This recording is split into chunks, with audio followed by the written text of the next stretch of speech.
Well, it turns out that Russiagate was not only a hoax, it seems that it was actually a Clinton campaign funded and orchestrated hoax. Now's the time for you to gasp in shock.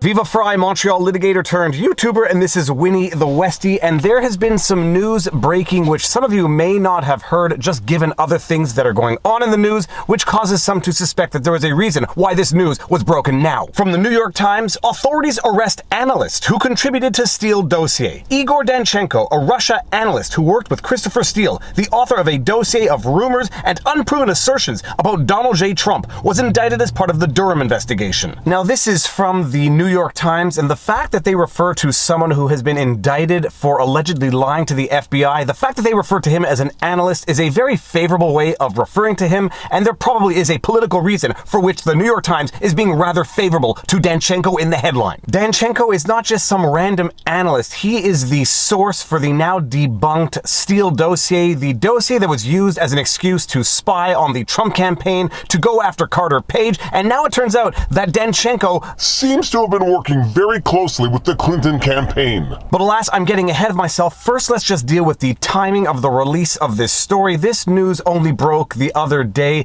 and I went to Twitter to say what I thought was an undumb thing, that they released this news while the Ahmaud Arbery, while the Kyle Rittenhouse trials are going on, so that this will get sort of buried in the current event news. Viva Frei at the Viva Frei. Indictment against Danchenko couldn't have been released at a more politically convenient time, with Rittenhouse and McMichael's trial. Otherwise, the fact that the Clinton campaign paid for bogus, quote, intelligence, end quote, to spy on the Trump campaign might get a little more media attention. While that tweet may not have been an undumb tweet, it was not the most undumb tweet, and because the aggregate knowledge of the internet is greater than any one individual, very quickly someone replied with a tweet that let me know that while my tweet may have been undumb, his tweet was even more undumb. Julius Springer at Layman Logic replying to at the Viva Frei. It was timed for one day after polls closed on elections with national implications. The things you mentioned are just gravy. I am never too proud to admit when I was wrong, or at the very least when someone was more right than me, and gosh darn Julius was more right than me. At the Viva Frei replying to at Layman Logic, I feel incredibly naive for not even putting that together. So yeah, the timing of the release of this information could certainly have had an impact on the gubernatorial races that just occurred the day before, wherein it seems Phil Murphy beat out Chattarelli in New Jersey by a fraction of a percent, and had this information been released the day before, maybe people would have been sufficiently irritated to vote for Chattarelli. But alas, according to the New York Times, it was merely a respectable analyst who was indicted, nothing more to the story than that. But when you read the story, when you read the indictment, you will really appreciate what is going on here. It turns out that the Steele dossier was not just bunk, it was Clinton campaign funded, orchestrated bunk in order to go after the Trump campaign. The people were lied to, and they were lied to properly, both by politicians and by the media covering for those politicians, and it's only over 4 years later that the truth is finally coming out, and by this time people are so tired, or they are so deeply involved in their own deceit, that they do not want to admit that they were duped. From Politico, Steele dossier source arrested in Durham report. Researcher Igor Danchenko is charged with 5 counts of false statements in an inquiry into the origins of the FBI's Trump-Russia investigation. Information from Danchenko was a central element of a series of reports from a former British spy, Christopher Steele, that the Democratic National Committee and Hillary Clinton's campaign commissioned to detail alleged ties between Donald Trump and Russia. Just an analyst who fed information to Christopher Steele, who was mandated by the Democratic National Committee and Hillary Clinton to provide this information so that the FBI could go after Trump and spy on his campaign. Those reports, known as the Steele dossier, helped fuel the FBI probe and provided fodder for requests the law enforcement agency made to a secret surveillance court to obtain warrants to examine the communications of a former foreign policy advisor to the Trump campaign, Carter Page. Prosecutors allege that in a series of interviews with the FBI, Danchenko fabricated details and altered the sequence of key events he described that related to the so-called dossier. The indictment also alleges that he was working closely with at least one individual close to Clinton's presidential campaign, and that Danchenko falsely denied having contact with that person. No big deal, this is just good politics or a failed opposition research. Surely there is no greater conspiracy going on right here. You'd have to be a conspiracy theorist to believe that. The new indictment does not allege that Danchenko was working for the Russian government or Russian interests, but it hints that he might have been. The charges say that in June 2016, a public relations executive and Democratic activist with close ties to the Clinton campaign wrote an email that said of Danchenko, quote, "He is too young for KGB, but I think he worked for FSB. Since he told me he spent 2 years in Iran, and when I first met him, he knew more about me than I did." winking emoticon, end quote. The PR executive who offered the candid assessment of Danchenko goes unnamed in the indictment, but he is the longtime Democratic activist and Russia relations expert Chuck Dolan Jr., an attorney for Dolan, confirmed on Thursday. But this story just implicates a random Russian analyst, a random Democratic activist. Surely no one else from the Democratic circle of politics is involved, right? Wrong. Danchenko is the third person to face criminal charges in the Durham report, which Barr gave formal special counsel status in October 2020. Last month, Durham brought an indictment against DC lawyer Michael Sussman that alleged he made a false statement to the FBI's general counsel early in the Russia probe. Sussman, who has pleaded not guilty, is accused of misleading the FBI by denying that he was representing the Democratic National Committee or any other client when he passed along suspicions about potential ties between computers at Trump Tower and a Russian bank. And of course, we cannot forget about the attorney within the FBI itself, Kevin Clinesmith, who lied and falsified evidence in order to obtain renewals of FISA warrants against Carter Page, and although he did not work directly with the Clinton campaign, he certainly wanted her to win the election. In January of this year, a former FBI attorney, Kevin Clinesmith, was sentenced to a year probation for altering an email related to a surveillance request that was part of the Russia investigation. Now, with all that said, now that you know the backdrop, we're going to go over the essentials of the indictment. The indictment is long, it's boring, the names are redacted, but I'm just going to read over certain passages to let you fully appreciate the chicanery that is afoot in American politics. In the United States District Court for the Eastern District of Virginia, Alexandria Division, United States of America versus Igor Danchenko, defendant. Indictment. On or about July 31, 2016, the Federal Bureau of Investigation, FBI, opened an investigation known as, quote, Crossfire Hurricane, end quote, into whether individuals associated with the Donald J. Trump presidential campaign, the Trump campaign, were coordinating activities with the Russian government. Beginning in or about July 2016 and continuing through December 2016, the FBI began receiving a series of reports from a British government employee, UK Person 1, that contained derogatory information on then-candidate Donald J. Trump concerning Trump's purported ties to Russia. Earlier that year, a US-based international law firm, Law Firm 1, acting as counsel to the Hillary Clinton presidential campaign, the Clinton campaign, had retained a US-based investigative firm, US Investigative Firm 1, to conduct research on Trump and his associates. In or about June 2016, US Investigative Firm 1 in turn retained UK Person 1, a former officer in a friendly foreign intelligence service, Foreign Intelligence Service 1, and his UK-based firm, UK Investigative Firm 1, to investigate Trump's purported ties to Russia. Let that sink in for just a moment, and let me summarize it so it sinks in faster. Clinton campaign lawyer mandates an investigative firm to conduct opposition research on Donald Trump. They come up with that bogus Steele dossier, the information for which was provided by Danchenko, who lies to the FBI about his ties to the Democratic Party. The FBI obtained a total of 4 court-approved FISA applications targeting Advisor 1, which authorized intrusive electronic surveillance of Advisor 1 from in or about October 2016 through in or about September 2017. Each of the FISA applications set forth the FBI's assessment that Advisor 1 was a knowing agent of Russia and further alleged, based on the company reports, that Advisor 1 was part of a, quote, well-coordinated conspiracy of cooperation, end quote, between Trump's campaign and the Russian government. Hashtag confession through projection. Accuse your enemies of doing that which you are doing so as to create confusion. In the context of these efforts, the FBI learned that UK Person 1 relied primarily on a US-based Russian national, Igor Danchenko, the defendant herein, to collect the information that ultimately formed the core of the allegations found in the company reports. Nothing to see here, nothing of remote political interest that could nefariously affect the Democratic Party. Let's just release this information after the November election. Then we get into Danchenko's alleged lies, because this is an indictment. There have been no proven facts yet. Danchenko is not a convicted, proven liar. These are just allegations in an indictment. First, Danchenko stated falsely that he had never communicated with a particular US-based individual who was a longtime participant in Democratic Party politics and was then an executive at a US public relations firm,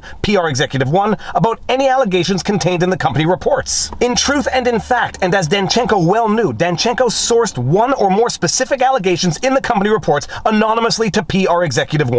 The level of corruption here might actually be funny if it weren't so darn tragic, but you quite literally have the Clinton campaign commissioning people to do opposition research, to fabricate false information on Donald Trump, then leak it to members of the Democratic Party or activists, leak it to the press so that it can then be used to apply for FISA warrants to spy on the campaign. This is not a question of partisan politics. This is actually what happened here, and the partisan politics that comes into play is that some people just don't want to believe this actually happened. Second, Danchenko stated falsely during the interviews that in or about late July 2016, he received an anonymous phone call from an individual who Danchenko believed to be a particular US citizen and who was then president of the Russian-American Chamber of Commerce. As alleged in further detail below, all of Danchenko's lies were material to the FBI because, among other reasons, 1. The FBI's investigation of the Trump campaign relied in large part on the company reports to obtain FISA warrants on Advisor 1. 2. The FBI ultimately devoted substantial resources attempting to investigate and corroborate the allegations contained in the company reports, including the reliability of Danchenko's subsources. And 3. The company reports, as well as information collected for the reports by Danchenko, played a role in the FBI's investigative decisions and in sworn representations that the FBI made to the Foreign Intelligence Surveillance Court throughout the relevant time period. Just so that it's clear what's going on here now, the FBI itself kind of needs a fall guy to explain how it is that they misled the FISA courts, so they need someone to pin the blame on, and Danchenko is the perfect person for the FBI to wash their hands and say, look, what we said to the FISA court was because this guy lied to us. So the FBI may have a vested interest in finding someone to blame their own apparent dishonesty on, and Danchenko fits the bill perfectly, but just understand, this is corruption top to bottom. Skipping through some of the details of the indictment which are going to bore us all to sleep, but the link to the indictment will be in the pinned comment so you can read it for yourself. I just want to highlight one section where the FBI is interrogating Danchenko. During the interview, the FBI asked Danchenko, among other things, if he had talked to PR Executive 1 regarding any allegations contained in the company reports. Danchenko denied that PR Executive 1 provided any specific information related to the company reports. In particular, when an FBI agent, Agent 1, mentioned PR Executive 1's name during a conversation about individuals who may have contributed to the company reports, the following exchange in part occurred. FBI Agent 1, because obviously I don't think you're the only Danchenko.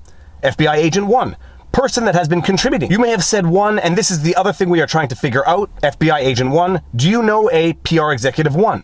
Danchenko, do I know PR Executive 1? Yeah. FBI Agent 1, how long have you known him? Laughing. Pause. Danchenko, I've known PR Executive 1 for, pause, I don't know, a couple of years maybe?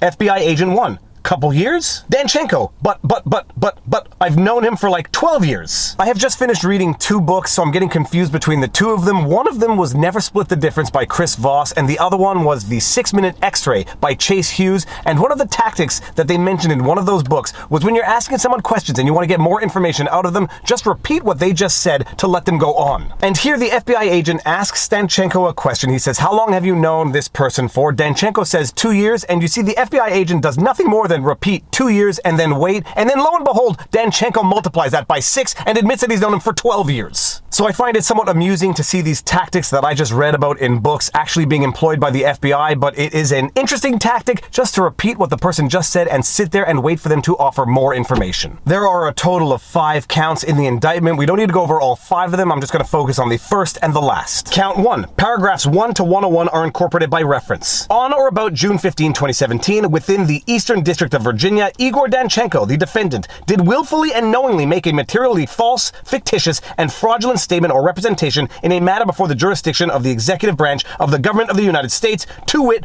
on or about June 15, 2017, the defendant denied to agents of the FBI that he had spoken with PR Executive 1 about any material contained in the company reports when in truth and in fact, and as the defendant well knew, PR Executive 1 was the source for an allegation contained in a company report dated August 22, 2016, and was otherwise involved in the events and information described in the reports. Translation, Danchenko lied to the FBI about working with Democratic activists who were working with the Hillary Clinton campaign. Count 5. On or about November 16, 2017, within the Eastern District of Virginia, Igor Danchenko, the defendant, did willfully and knowingly make a materially false, fictitious, and fraudulent statement or representation in a matter before the jurisdiction of the executive branch of the government of the United States, to wit, on or about November 16, 2017, the defendant stated to agents of the FBI that he believed he had spoken to Chamber President 1 on the telephone, when in truth and in fact, and as defendant well knew, Danchenko never spoke to Chamber President 1. And why was this lie material? Well, as it was stated in the indictment, this lie was material because basically that was the information that was used in the company reports on which the FBI relied in order to apply for the FISA warrants, and ultimately, Danchenko did not get this information from anyone, he just made it up himself. At least from what I understand. So that is the indictment, and it really could not have come out at a better time, one day after the November 2021 elections, as far as possible away from the November 2022 elections, in the midst of the Rittenhouse and Ahmaud Arbery trial, when, in theory, if the media were going to pay any attention to it in the first place, they're going to pay less attention to it now. Which is where I come in to break it down, read it, analyze it, and explain it to you so that you don't have to read through a 40-page indictment with names redacted in order to try to piece it together. This is the indictment. This is why it's relevant. We have been lied to for years. Alright, and with that said, I had better get back to watching Nick Rekieta do the live stream analysis of the Rittenhouse trial. He has been doing it every day for 7 to 8 hours. It has been fantastic commentary. It has been amazingly interesting to watch that trial, so I'm going to go back and watch that now. But if you like my videos, you like my content, who was that? My wife. If you like my videos, you like my content, please be sure to like, share, subscribe, hit the notification bell, and drop a comment in the comment section below because it feeds the algorithm. But he is not a porn star! If you want to support the channel, support links are in the pinned comment. Robert Barnes and I do our weekly live streams every Sunday. We do weekly streams with a guest every Wednesday called The Sidebar. You can find us and support us on Locals, where supporters get lots of exclusive content. VivaBarnesLaw.locals.com. My content is also on Rumble, so you can find it there, but more important than anything, take care of yourselves, check in on friends and family, make sure everyone around you is doing well. You got a lot of stuff in your fur, and now you know your vlog. Peace out. Booyah!